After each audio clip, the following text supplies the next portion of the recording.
परमहंस स्वादितचरणकमलचिन्हमकरन्दाया भक्तजनमानसनिवासाया श्रीरामचन्द्राय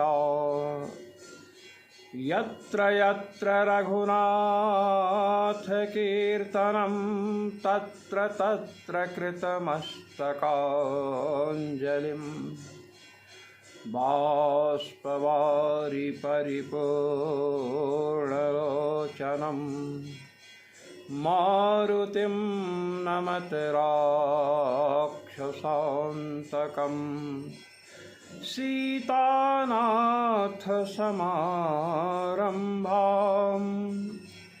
रामानन्दार्यमध्यमाम् अस्मदाचार्यपर्यन्तां वन्दे गुरुपरम्पराम्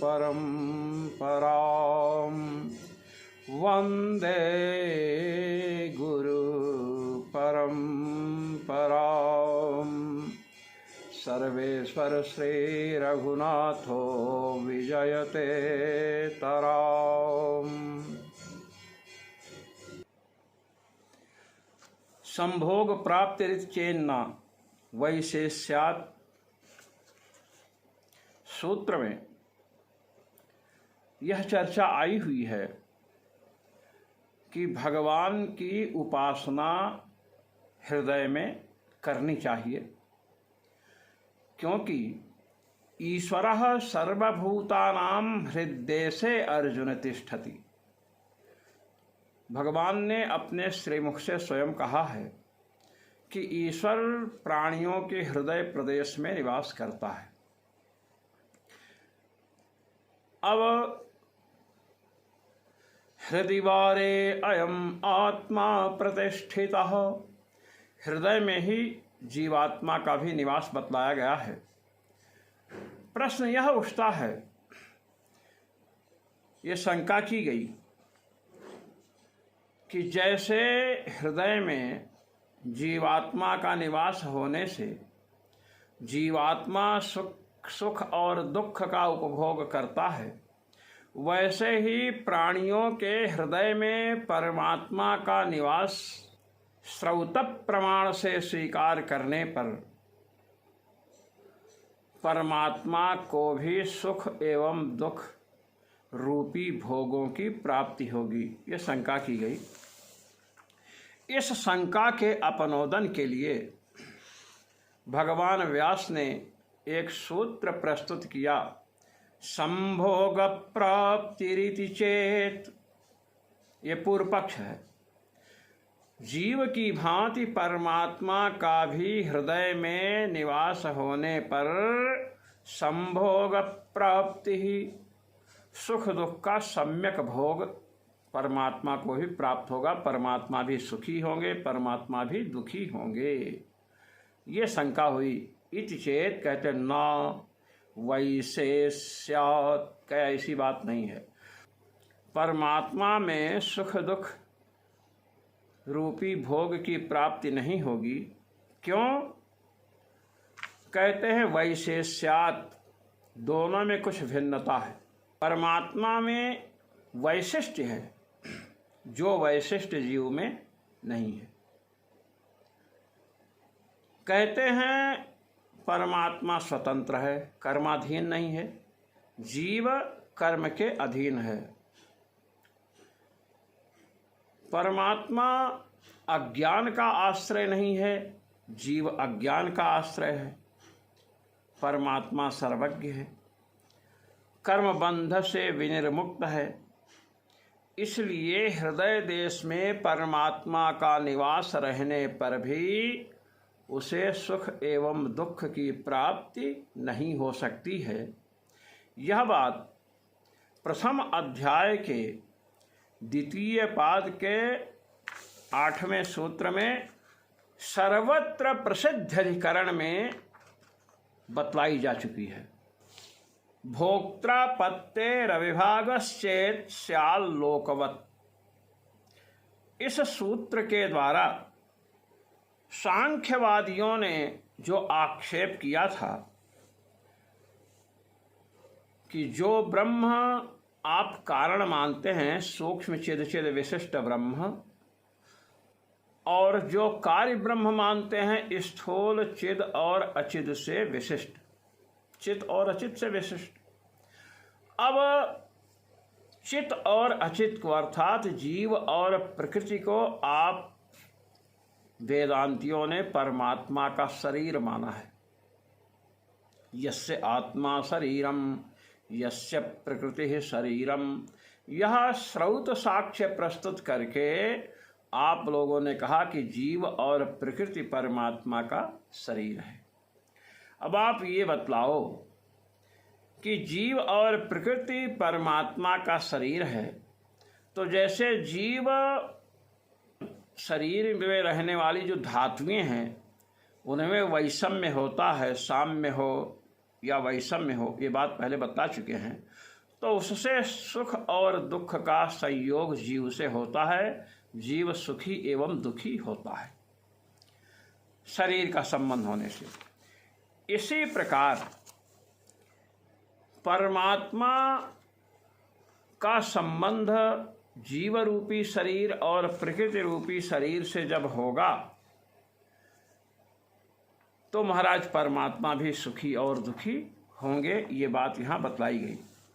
यहाँ पर यह शंका उठनी स्वाभाविक है कि जब प्रथम अध्याय के संभोग प्राप्ति रीति चेन्ना वैशेष्यात्, प्रथम अध्याय के द्वितीय पाद के 8वें सूत्र में सर्वत्र प्रसिद्ध अधिकरण में जब यह सुनिश्चित हो चुका है कि परमात्मा को सुख एवं दुख की प्राप्ति नहीं होती है, तो पुनः सांख्यवादियों ने भोक्त्रापत्तेरविभागश्चेत् स्यात् लोकवत्, अब इसका परिहार क्या है? शंका में भेद कहते हैं। देखिए, यहाँ की शंका है कि शरीर प्रयुक्त सुख और दुख परमात्मा को प्राप्त हो। वहाँ हृदय में निवास करने के कारण परमात्मा को सुख एवं दुख की प्राप्ति होनी चाहिए जीव की भांति। उत्तर एक ही है। कर्म के कारण ही सुख या दुख मिलता है। पुण्य कर्म है तो सुख मिलेगा, पाप कर्म है तो दुख मिलेगा। परमात्मा पुण्य और पाप रूप कर्म से रहित है, क्योंकि कर्म देहाभिमान से होता है, भगवान को देहाभिमान है नहीं। यहाँ पर यह बात भी बताई गई है, तत्र यः परमात्मा सौ सा नित्यो निर्गुणः स्मृतः न लिप्यते फलैश्चापि पद्मपत्रमिवाम्भसा। विष्णु पुराण का वाक्य है। परमात्मा जो है निर्गुण है, प्रकृति के जो गुण हैं उन गुणों से रहित है। ना लिप्यते फलैश्चापि, चा शब्द है, वह फल से लिप्त नहीं होता है और फल जनक कर्मों से भी लिप्त नहीं होता है। अर्थात भगवान कोई कर्म करते भी हैं तो उसके फल से लिप्त नहीं होते हैं और कर्म में उनकी स्पृहा भी नहीं होती है। अतएव भगवान मधुसूदन ने श्रीमद् भगवद गीता में कहा, नमाम कर्माणि लिम्पन्ते न मे कर्म फले स्पृहा। कर्म मुझे बांध नहीं सकते हैं। क्यों नहीं बांध सकते हैं? क्योंकि न मे कर्म फले स्पृहा, कर्म के फल में मेरी स्पृहा अभिलाषा है ही नहीं। कर्म के फल में जिसकी अभिलाषा होगी वही कर्म बंधन में फंसता है। इसलिए कहा गया निष्काम भाव से कर्म कीजिए तो कर्म बंधन में नहीं फंसेंगे, अंतःकरण की शुद्धि होगी। ये बतलाया। अब आप आगे आए, कह रहे हैं ये चर्चा आपके सामने मैंने पहले प्रस्तुत की थी। भोक्त्रापत्तेरविभागश्चेत् स्याल्लोकवत्। भोक्तृत्व की आपत्ति हो जाएगी, जीव को भगवान का शरीर मानेंगे। जीव और परमात्मा, जीव और ईश्वर विभाग नहीं मान सकते आप, क्योंकि जीव शरीर मानेंगे, जीव जैसे जीव का शरीर होता है ऐसे ही परमात्मा का शरीर मानेंगे। तो जैसे शरीरी जीव दुखी है ऐसे ही शरीरी परमात्मा भी दुखी होगा, इसलिए जीव के समान परमात्मा हो जाएगा। तो जीव और ईश्वर के विभाग की क्या आवश्यकता है? इन्होंने कहा कि नहीं, ऐसी बात नहीं है। भगवान इस प्रकार सुख और दुख से संपृक्त नहीं होते हैं। श्याल लोकवत, लोक में ऐसा देखा जाता है। देखिए, ये सब बहुत सी बातें पहले आ चुकी हैं कि शरीर का संबंध होना ही सुख दुख का कारण नहीं है, अपितु कर्म सुख और दुख के निमित्त हैं, पुण्य और पापात्मक कर्म। श्रुति का साक्ष्य प्रस्तुत किया गया कि भगवान जीव के समान कर्म फल को नहीं भोगते हैं। अनशनन अन्यो अभिचाकसीति। लोक में देखिए, एक राजा है और एक उसका नौकर है, एक नौका में विहार कर रहे हैं। सेवक और स्वामी दोनों के मध्य में स्वामी धनी है, रूपवान है, निरोग है, और सेवक रोगी है, निर्धन है। एक ही नौका में दो बैठे हैं। तो नौका में बैठने मात्र से ही सेवक रोगी है, निर्धन है, तो राजा भी निर्धन हो और रोगी हो, ऐसी आपत्ति तो नहीं दी जा सकती है ना। कर्म का खेल है। अब आइए आप आगे चलते हैं। तर्हि ब्रह्म वा इदमग्र आसीदिति श्रुति सिद्धम ब्रह्मोपादानम जगद इति वचनम कथम उपपद्यताम्। पहले जो चर्चा आई है कि चिद चिद विशिष्ट ब्रह्म जगत का कारण है। ब्रह्म वस्तुतः निर्विकार है। ब्रह्म के शरीर रूप जो जीव और प्रकृति हैं, प्रकृति में अचित अंश में विकार और चित जो जीव है चिद अंश में विकार होता है। ब्रह्म में कोई विकार नहीं होता है। कह रहे हैं कि जब ऐसी बात आप कहोगे तो ब्रह्म वा इदमग्र आसीद, ये श्रुति है। सृष्टि काल के पहले परमात्मा थे। तो सृष्टि काल के पहले परमात्मा थे, परमात्मा को ही जगत का कारण आप मान रहे हैं। यह कैसे सिद्ध होगा? क्योंकि परमात्मा तो निर्विकार है। परमात्मा में कोई विकार हुआ ही नहीं। विकार तो हुआ है जीव और प्रकृति में। तो प्रकृति को ही कारण मानिए ना। उपादान कारण किसको मानिए? प्रकृति को। प्रकृति जीव परमात्मनाम त्रयाणामपि जगद उपादानत्वाद इति चेत। आपने प्रकृति जीव परमात्मा तीनों को जगत का कारण माना है, जिसमें चित जो जीव है और अचित जो प्रकृति है, इन दो अंशों में आपने विकार माना है। भाई चिद अचिद से, चित और अचित से विशिष्ट ब्रह्म को जगत का कारण जब माने, चिदंश में और अचिद अंश में विकार हुआ, परमात्मा में तो कोई विकार हुआ ही नहीं। ये आपने कहा है। और ऐसे स्थिति में ब्रह्म सृष्टि काल में जैसे है, प्रलय काल में भी वैसे था, उसमें कोई विकार नहीं हुआ। कार्य भी जब अचित अंश में विकार होगा तो घट पट मठ आदि तैयार होंगे, और चिद अंश में विकार होने पर अज्ञान आदि के द्वारा देवदत्त यज्ञदत्त इत्यादि तैयार होंगे। तो वही कह रहे तर्हि ब्रह्म व इदमग्र आसीद इति श्रुति सिद्धम ब्रह्मोपादानम जगद इति वचरम कथम उपपद्यताम।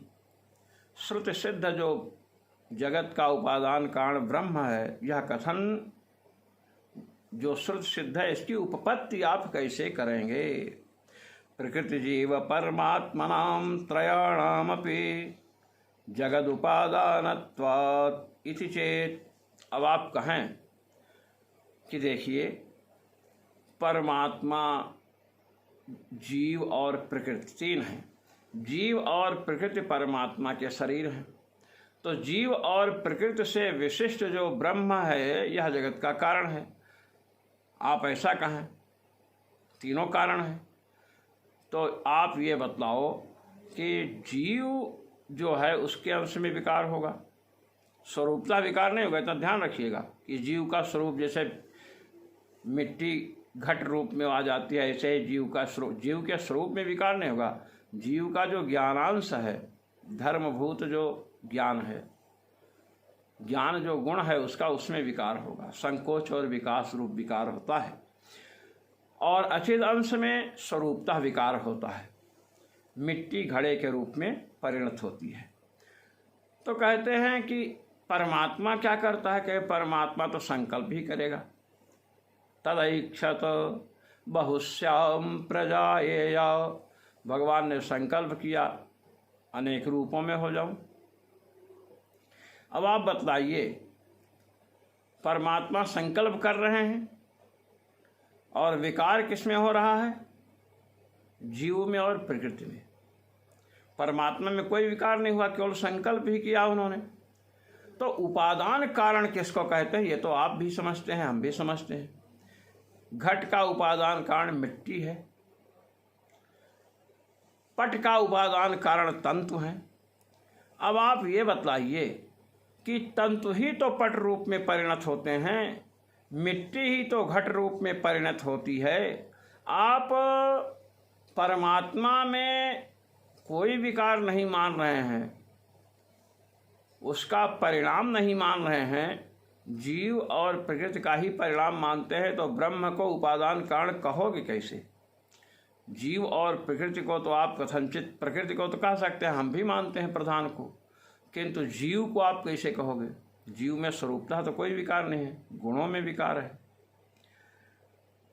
इति चेत, ऐसा पूर्व पक्ष हुआ। उच्यते, सिद्धांति कह रहा कि ठीक है, आपके प्रश्न को मैंने सुन लिया, अब आपका हम समाधान कर रहे हैं। आपका यही कथन है कि परमात्मा संकल्प करता है, इतना है ना, किंतु आप इस बात को समझ नहीं पा रहे हैं। आप जीव और प्रकृति को स्वतंत्र मान करके प्रश्न कर रहे हैं। हमने कहा है जीव और प्रकृति दोनों भगवान के शरीर हैं। जीव और प्रकृति भगवान के शरीर हैं। भगवान जीव और प्रकृति रूपी विशेषणों से विशिष्ट हैं। प्रलय काल में न तो जीव में कोई विकार होता है, न प्रकृति में कोई विकार होता है। जब तदैक्षत बहुश्याम प्रजाए, इस प्रकार भगवान संकल्प करते हैं, तो भगवान अपने शरीर जीव और प्रकृति को नाना रूपों में रच देते हैं। जीव की पृथक सत्ता नहीं, प्रकृति की पृथक सत्ता नहीं, स्वतंत्र सत्ता नहीं है, भगवत शरीरत्वेन ही ये हैं। इसलिए सुनिए, यथा पृथिव्यास्त्रिवृतकृतत्वेन त्रिभूतात्मत्वेपि तत्र पृथिव्याः एव प्राधान्यात् सर्वं त्रिभूतात्मकम् अपि पृथिवी शब्देन उच्यते। कहते देखिए, पंचीकरण प्रक्रिया हुई। उपनिषदों में त्रिवृतकरण की बात आई है, जो पंचीकरण का उपलक्षण है। पृथ्वी, जल और तेज कण ही आप समझिए, इसको हम त्रिवृत शब्द से कह रहे हैं। अब इसमें पृथ्वी, जैसे पृथ्वी है, इसमें जल भी है। जब तीनों मिले हैं, पृथ्वी आधी पृथ्वी है, शेष में जल और तेज, वायु, आकाश, ये सब है। तो पृथ्वी व्यवहार क्यों हो रहा है? ये पृथ्वी है, ये पृथ्वी है। पंचीकरण के बाद भी व्यवहार इसलिए हो रहा है क्योंकि इसमें पार्थिव अंश की प्रधानता है, अधिकता है। प्रधानता होने से, प्रधानता के कारण कई हो सकते हैं। आप ये बताइए, नहीं कह दें कि क्या बोलते हैं प्रधानता कैसे हो जाएगी। हम बता रहे हैं आपको, लड़ती है सेना और विजय किसकी मानी जाती है? राजा की। क्यों? राजा तो अकेला है, किंतु राजा के अंग हैं सैनिक, राजा के भृत्य हैं, सेवक हैं। तो जैसे पृथ्वी पार्थिव अंश, जिसको आप पृथ्वी घट को लीजिए, घट कपाल, मिट्टी लाए घड़ा बनाने के लिए, तो मिट्टी जो है उसमें पृथ्वी तो है ही, दिख ही रही है। जल और तेज भी है, जल भी तो है, नहीं तो घट बनेगा कैसे? सूखी मिट्टी से घट बन सकता है क्या? तो जैसे जल और तेज, वायु, आकाश इत्यादि अंश, पांचों अंश होने पर भी पृथ्वी की अधिकता होने से पृथ्वी की प्रधानता मानी गई, उसको पृथ्वी ऐसा व्यवहार किया गया। उसको कोई जल नहीं कहता मिट्टी को देख करके। तथा जगद उपादानत्वस्य तत्त्रयनिष्ठत्वेपि, जगत की उपादान कारणता तीनों में है, चित्त में, जीव में, प्रकृति में और परमात्मा में। तत्र ब्रह्मणा एव प्राधान्यात् तत्त्रयम् अपि ब्रह्म शब्देनैव उच्यते। अब प्रधान कौन है बताइए? जीव और प्रकृति तो परमात्मा के शरीर हैं। तो शरीर प्रधान होगा कि शरीरी प्रधान होगा? प्राधान्येन व्यपदेशाः भवन्ति, विशेष न प्रधान होता है। तो परमात्मा प्रधान होगा, इसीलिए पृथ्वी को, प्रकृति को कहना हो, चाहे जीव को कहना हो, प्रकृति जीव दोनों को कहना हो, तो भी ब्रह्म शब्द का प्रयोग होता है। यहाँ बतला रहे हैं, त्रयम अपि ब्रह्म शब्दे नैव उच्यते। ब्रह्म को तो ब्रह्म शब्द से कहेंगे ही, जीव को भी ब्रह्म शब्द से कहेंगे, प्रकृति को भी ब्रह्म शब्द से कहेंगे। प्रलय काल में जीव प्रकृति से विशिष्ट ब्रह्म है, इसलिए ब्रह्म शब्द का व्यवहार हुआ तीनों में। ये दूसरी बात है कि जीव और प्रकृति भगवान के विशेषण हैं शरीर होने से। यथा च तासां त्रिवृतम् एकैकं कर्माणि इति श्रुत्या पृथिव्यप्तेजसां त्रिवृतकरणत्व निश्चयात्। कहते हैं, छांदोग्य उपनिषद में चर्चा आई है, 6ठे अध्याय के 3 खंड में, तासाम त्रिवृतम एकैकाम कर्माणि। भगवान ने संकल्प किया कि पृथ्वी, जल, तेज, इन तीनों का मैं त्रिवृतकरण करूं। इस श्रुति से पृथ्वी, जल, तेज, इन तीनों का त्रिवृतकरण हुआ, पंचीकरण हुआ, आप समझ लीजिए। ऐसा निश्चय है दृष्टांत रूप से। अच्छा, दृष्टांत क्या दिया है उपनिषद में? यथा सौम्यैकेन मृतपिंडेन सर्वं मृण्मयं विज्ञातं स्यात्।